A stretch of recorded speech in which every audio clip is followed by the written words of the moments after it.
Ito. Itong part na to, ito yung pinaka camshaft gear natin. Ayan, nakikita nyo yung gear. Tapos ito, nakikita nyo yung dark na yan, yan yung pinaka timing belt nya. Dito sa page ko guys, alam nyo ba na isa sa pinaka-common na tinatanong ng mga car owners sa akin, mga bossing is, Sir, yung makina ko po ba or yung car ko po ba is naka-timing chain or naka-timing belt?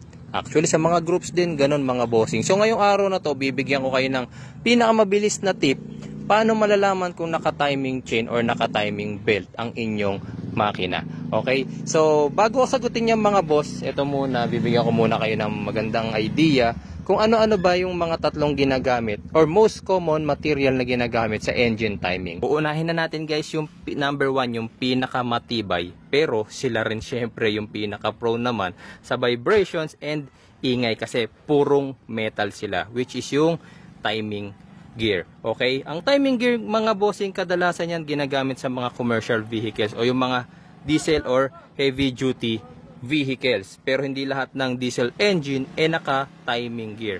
Yung next thing natin, yung pangalawa is yung pinaka common or madalas na ginagamit, which is the timing chain. Yes, mas matibay yung gear kumpara sa chain, pero mas nagagamit ngayon yung timing chain kasi mas lesser nga yung ingay nila, mas lesser din yung kanilang vibration. Tapos sa mga SUVs kadalasan makikita ninyo ang mga timing chain.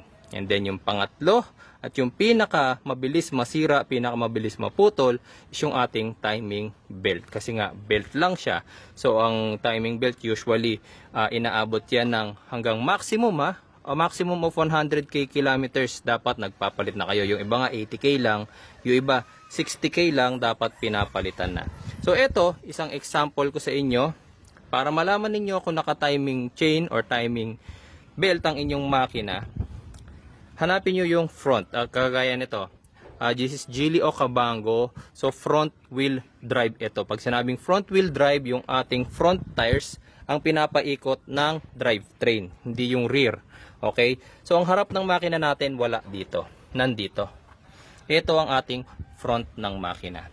One thing para malaman ninyo kung naka-timing chain or naka-timing belt ang makina ninyo is kapag ang cover plastic. Kapag plastic yan mga bossing, ang ibig sabihin is naka-timing belt kayo. Kapag ang cover niyan is kagaya nito, alloy, ibig sabihin naka-timing chain kayo. Pwede ring timing gear, pero sabi ko nga, bibihira ang gumagamit ng timing gear. Okay? So para malaman nyo rin na naka-timing belt talaga itong Geely Okavango, ayan, papakita ko sa inyo yung picture kung ano itsura ng kanyang timing belt, kung magkano. Ayan, so timing belt si Geely Okavango. Ito naman guys ang example ng isang naka-timing chain. This is si Toyota Vios 2014 model. Kung makikita niyo yung kanyang engine, this is 2NZ. Okay? So ito makikita ninyo yung kanyang front cover. Ayan. Yung kanyang pinaka-valve cover is alloy na. At yan na ibig sabihin yan mga bossing is naka-timing chain na rin yan. Pinapakita ko na rin sa inyo sa picture kung ano itsura ng timing chain niya. At ito namang isang to, makikita niyo, this is a 2023 Suzuki APB. Ayan, makikita niyo, ito yung front ng kanyang makina and naka-plastic yung kanyang cover. So, ang ibig sabihin guys, is naka-timing belt din ang itong makinang to. So, makikita niyo rin dyan sa picture, yung itsura ng kanyang timing belt. Pero alam niyo ba guys, na dito sa case ng aking Ford Everest, ito papakita ko sa inyo. Angat ko lang tong pinaka-cover niya. Hindi ito yung kanyang cover, ito itong block na to. Yeah. So, hindi siya plastic, pero hindi ibig sabihin na porket hindi siya plastic, naka-timing chain na yan. Ipapakita ko sa inyo na yung gantong klase ng makina is naka-timing belt. Okay? Ito, gagamit tayo ng endoscope camera para makita ninyo. Wait lang. So, ito yung endoscope camera natin. Dalawang camera niyan, isa sa harap, isa sa gitna. Tapos, ito yung makikita nyo kung anong makikita ng camera natin sa loob. So, ipapasok ko lang siya. Ayun guys, nakikita nyo ba ito? Ito. Itong part na to, ito yung pinaka camshaft gear natin. Ayan, nakikita nyo yung gear. Tapos ito, nakikita nyo yung dark na yan, yan yung pinaka timing belt nya. Ano ba may papakita ng gusto sa inyo na belt yan?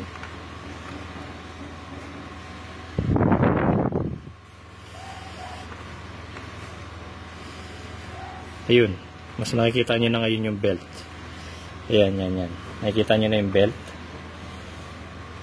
Ayan. Camshaft, tapos yung gear niya, tapos ayun yung belt. Yun. Nakita nyo na yung belt. Yan. Diba? Naka-timing belt siya. This is a Ford, ayun, nakita nyo yung pinaka-brown na yun. Yun yung pinaka-ngipin ng belt natin. Yan yung pinaka-best na kuha na mapapakita ko sa inyo eh. Yan.